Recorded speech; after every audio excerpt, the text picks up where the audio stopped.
2016 विधानसभा के चुनाव से पहले जो नारदा स्टिंग ऑपरेशन हुआ था और जिसमें टीएमसी के जो नेता जिनका नाम आया था पर गिरफ्तारी नहीं हुई थी, अब जब गिरफ्तारी हो गई है तो अब हाई कोर्ट की तरफ से भी यानी कि कोलकाता हाई कोर्ट की तरफ से भी इन चारों नेताओं को अंतरिम जमानत देने से मना कर दिया है कोर्ट ने। और कोर्ट ने कहा है कि अब ये घर में नज़रबंदी में रहेंगे। सबसे बड़ी बात है कि यह आदेश कोर्ट ने दिया है, यह कोई मोदी जी ने नहीं दिया है, कोई अमित शाह ने नहीं दिया है, कोई पार्टी ने नहीं दिया है। यह आदेश कोर्ट ने दिया है कि इतने दिन हो गए इसमें कोई कार्रवाई नहीं हुई। कोर्ट ने आदेश दिया कि इनकी गिरफ्तारी सुनिश्चित करिए, तो सीबीआई क्या करे? कोर्ट का आदेश न माने? क्या मतलब है कानून का? क्या मतलब है संविधान का?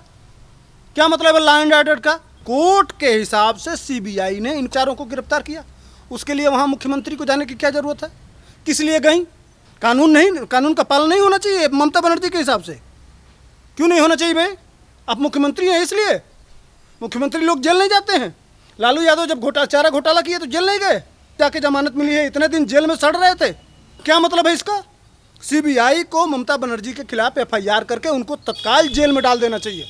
जिस तरह से लालू यादव को भेजा गया उसी तरह से ममता बनर्जी का जेल जाना सुनिश्चित होना चाहिए। यह बहुत बड़ा अपराध है और हाईकोर्ट ने बहुत अच्छा काम किया है। मैं धन्यवाद दूंगा उन जजों को। आईना दिखाया है ममता बनर्जी को, पूछा है।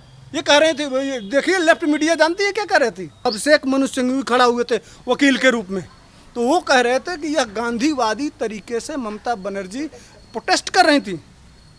वहाँ वीडियो चल रहा है, भारत सरकार के अधिकारी हैं, है ना, उनके ऊपर पत्थर चल रहे हैं, उनके ऊपर ईंटें चल रहे हैं, उनके ऊपर चप्पलें चल रही हैं, उनके ऊपर जूते चल रहे हैं। यह गांधीवादी तरीका है। इसी तरह से गांधी जी प्रोटेस्ट करते थे, डंडे से, ईंटे से, पत्थर से, जूता चप्पल चला के। इस कोरोना काल में जहां कहीं आंदोलन नहीं, परमिशन नहीं, वहां हजारों लोगों की भीड़ के ले जाने का मतलब मुख्यमंत्री कितनी बड़ी अपराधी हैं। अगर वहां 5-10 लोगों को, 20 लोगों को, 50 लोगों को, 100 लोगों को, 150 लोगों को कोरोना हो जाए, कौन जिम्मेदार है? उसमें से 10 लोग मर जाते हैं, उसके लिए किसके ऊपर एफआईआर होना चाहिए?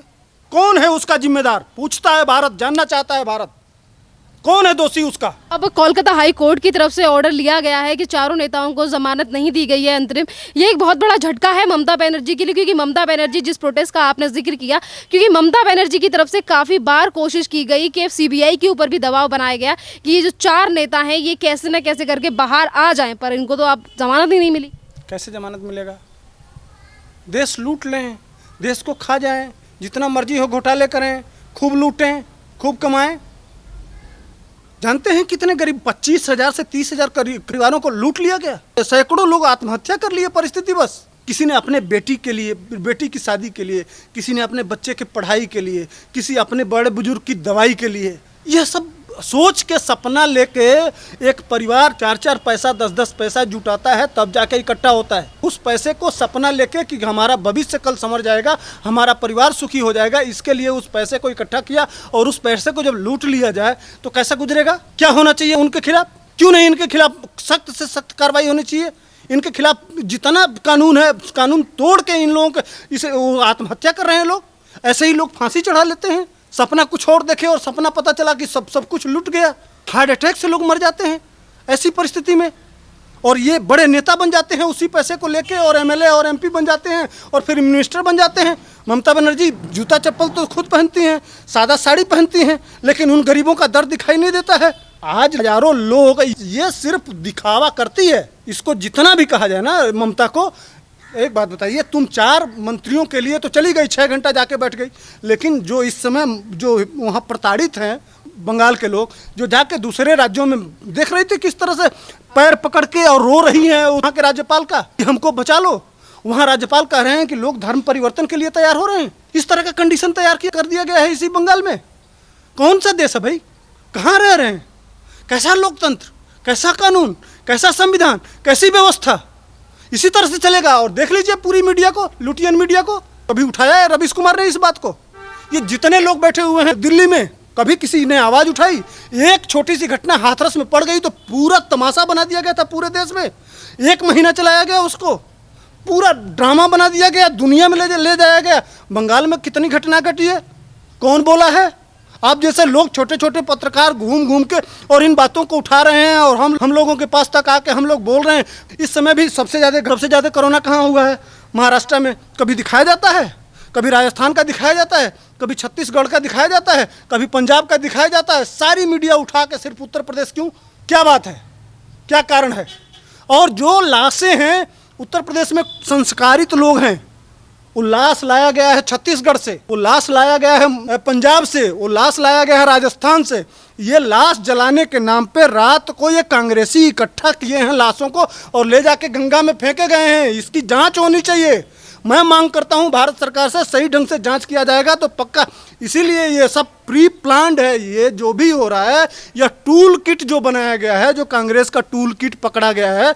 देखी है ना किस तरह से किसी तरह से कोरोना के मामले में कुंभ को बदनाम करो और उसमें किसी तरह से मस्जिद की बात, ईद की बात नहीं आनी चाहिए। ईद में कहीं इकट्ठा भी हो तो उस बात को हटा देना चाहिए। ये है कांग्रेस का चरित्र। अगर हम वेस्ट बंगाल की बात करें तो वेस्ट बंगाल में जिस तरीके की परिस्थितियां अब हैं और आपने भी जिस बात का जिक्र किया कि लोगों को प्रताड़ना लगातार दी जा रही है, इस बात को लेकर अगर वहां के राज्यपाल जगदीप धनखड़ कोई सवाल उठाते हैं और वो लोगों का दर्द समझने के लिए वेस्ट बंगाल का दौरा भी करते हैं, कूच बिहार भी जाते हैं, नंदीग्राम भी जाते हैं, तो इसके बाद ममता बनर्जी के जो कार्यकर्ता हैं और वर्कर्स हैं वो ये कहते हैं कि ये भाजपा के पोपट हैं। और एक तरफ ममता बनर्जी चिट्ठी लिख देती हैं राष्ट्रपति को, प्रधानमंत्री को कि राज्यपाल को बदलो, ये भाजपा के अंतर्गत होकर काम कर रहे हैं। क्या अगर एक राज्यपाल अपनी जनता का जिस तरीके से वो अगर ध्यान रखने की कोशिश कर रहे हैं, उनसे मिल रहे हैं, तो इसमें क्या पार्टियों में बंटना हो गया? जिस तरह से ममता बनर्जी कुकर्म कर रही हैं, भ्रष्टाचार, अत्याचार, पापाचार जो भी कहा जाए वो कम है, उस तरह से अगर राज्यपाल ठान ले तो 1 मिनट में ममता बनर्जी को, उसका हाथ में पावर है। राज्यपाल को राइट है, भारत सरकार का प्रतिनिधि है वो आदमी।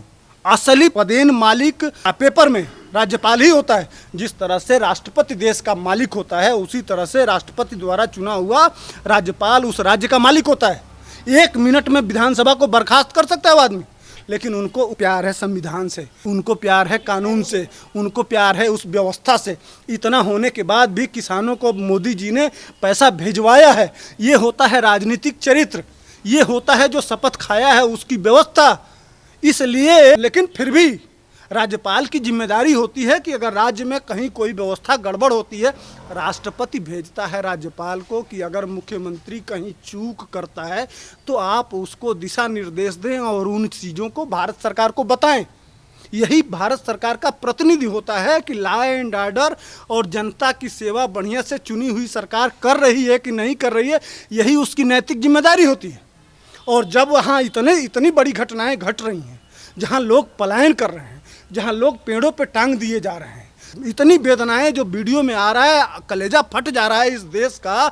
लोग रो रहे हैं सोशल मीडिया पे, चाहे ट्विटर पे चले जाइए, फेसबुक पे चले जाइए, यूट्यूब पे चले जाइए, देश की व्यवस्था देख के दुनिया रो रही है। वहाँ राज्यपाल की क्या जिम्मेदारी होती है? क्या वहाँ जाए नहीं, देश को बताए नहीं, क्या भारत सरकार को बताए नहीं?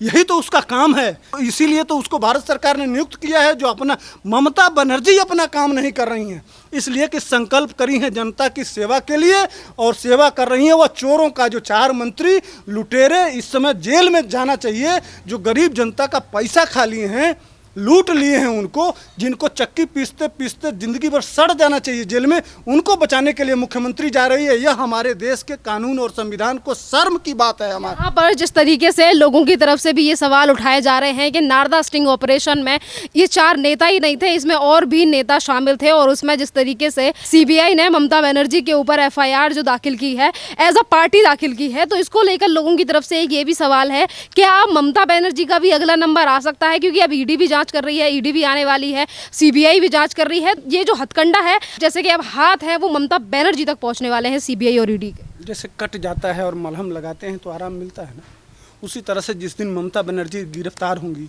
उस दिन इस देश के गरीबों का, उन असहाय लोगों का जो लूटे गए हैं, उनके कटे हुए मरहम पे दर्द होगा। और जो उत्पीड़न हुआ है हिंदुओं का इस पूरे बंगाल में, बंगालियों का, और पूरा देश रोया है, उस पर मलहम लगेगा। ममता बनर्जी की गिरफ्तारी जरूर होनी चाहिए, 356 लगना चाहिए। वहाँ राष्ट्रपति शासन लगा के 1-2 साल रखा जाएगा। जिस तरह से जम्मू कश्मीर का कंडीशन किया गया है, उसी तरह से पश्चिम बंगाल को कश्मीर के तरह से सुरक्षित करना बहुत ज़रूरी है। 356 बिल्कुल ज़रूरी है। जिस दिन भारत सरकार लगाएगी उसका 10% वोट बढ़ जाएगा। जनता मांग कर रही है, चिल्ला रही है। मोदी जी और जोगी जी पता नहीं क्यों नहीं सुन रहे हैं। बिल्कुल होना चाहिए ऐसा। धन्यवाद सर।